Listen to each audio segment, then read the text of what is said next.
Hey everyone, welcome back to Tales by Amir.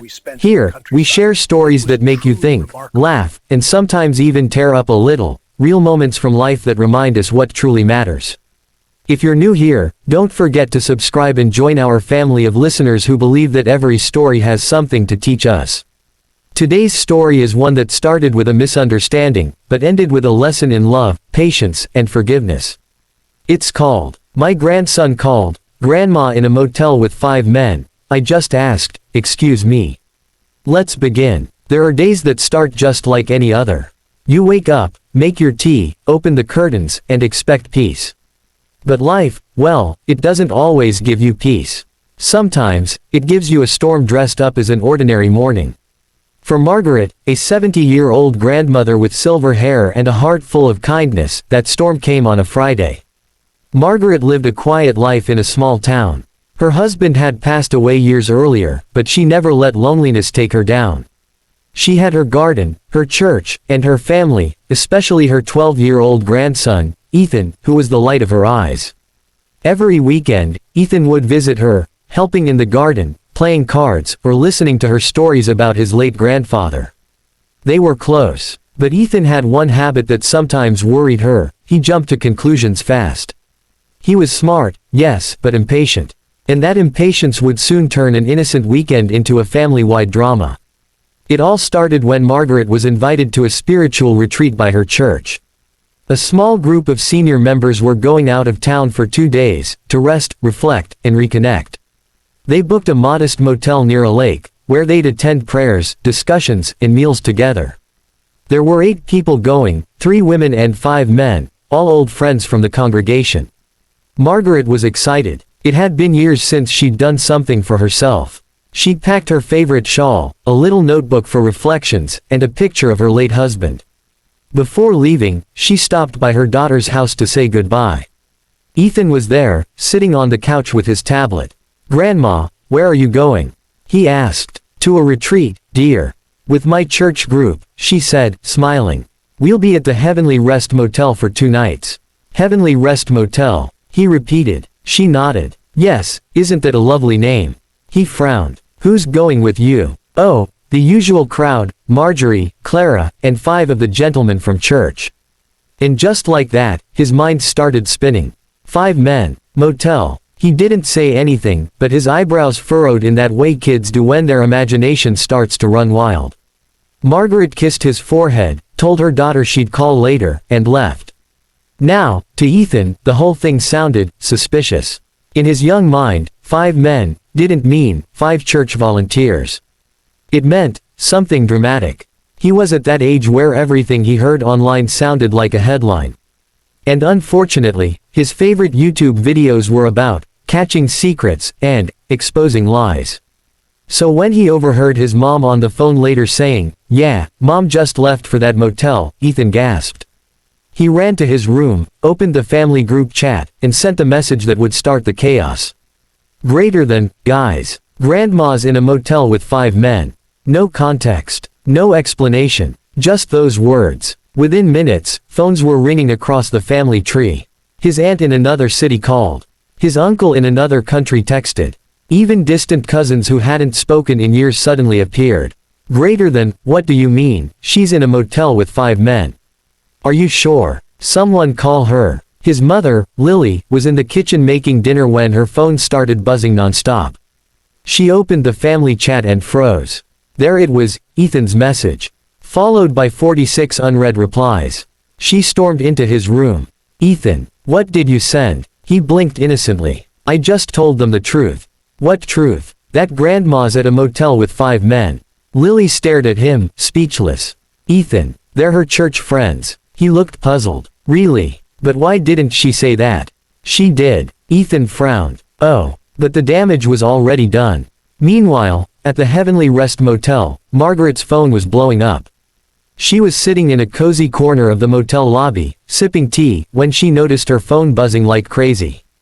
When she opened it, she saw over 100 missed calls, dozens of texts, and a flood of notifications from the family chat. Greater than, "Mom, are you safe? Where are you exactly? Who are those men? Should we come get you?" Her hands trembled a little. She scrolled and saw Ethan's original message. And for a moment, she just stared at it. Then, in her calm, dignified way, she pressed record and sent a single voice message back. Greater than, excuse me. Those two words sent a ripple through the entire family. To some, they sounded angry. To others, heartbroken. Her daughter panicked, her son started calling the motel directly, and her niece even searched the motel on Google Maps to see the situation.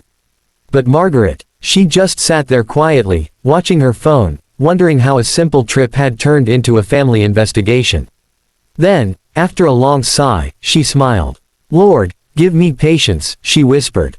Because clearly, my grandson needs it more than I do.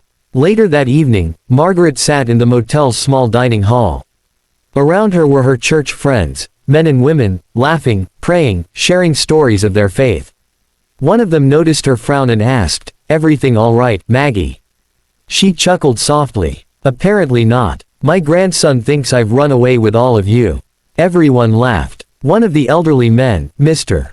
Harris, nearly spilled his coffee. "Well," he said, "at least someone thinks we're still interesting."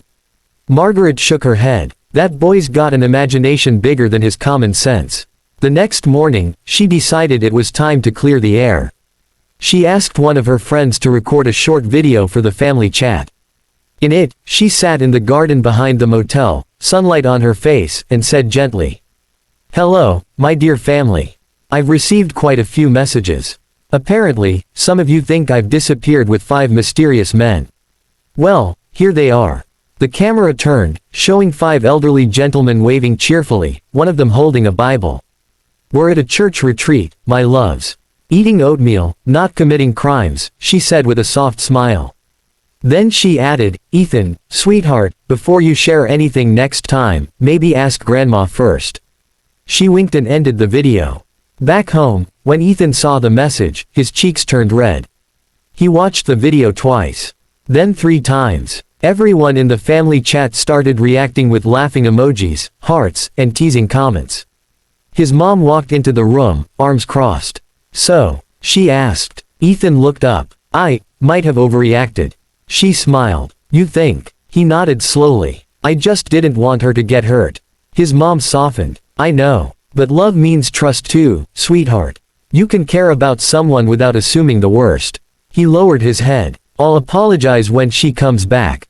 2 days later, Margaret returned home. When she stepped through her front door, she found her whole family waiting, banners, balloons, and a big sign that said, "Welcome back, Grandma, and the 5 gentlemen." She burst into laughter. Ethan ran up to her, hugging her tightly. "I'm sorry, Grandma. I really thought you were in trouble." She held him close and whispered, "Oh, my darling boy. You were just trying to protect me. But next time, promise me something." He looked up. "What?" "Before you share a story about someone you love, make sure it's true." He nodded. "I promise." That night, after everyone had left, Margaret sat alone in her living room. The laughter still echoed faintly in the air. She looked at a photo of her late husband on the mantelpiece and smiled. "You'd be proud of that boy," she whispered.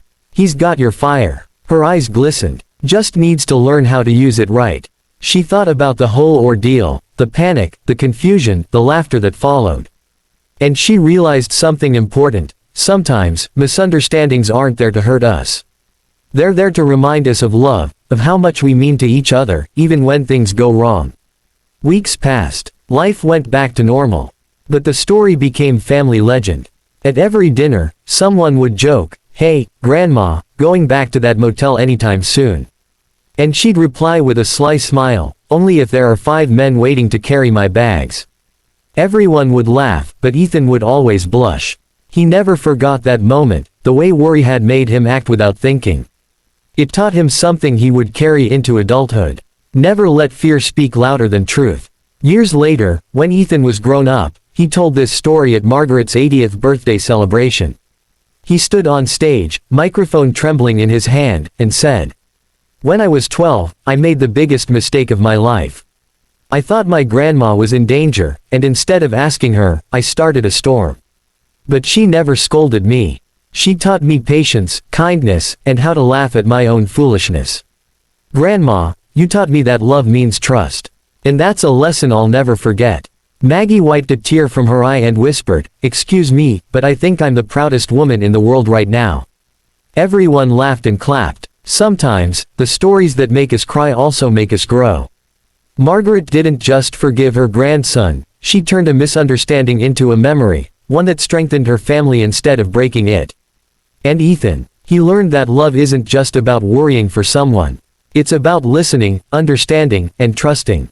Because sometimes, a single question, "Excuse me," is all it takes to turn chaos into clarity. So, if you've ever judged too quickly, or let fear write the story before the truth had a chance, take a breath. Pick up the phone. Ask the question. You might just find out that the truth is much simpler, and far more beautiful, than what you imagined. This was Tales by Amir, where every story reminds us that even mistakes can become miracles when handled with love. If this story touched your heart, don't forget to like, share, and subscribe. And remember, listen, before you leap to conclusions. Until next time, stay kind, stay curious, and keep believing in the good that lives in all of us.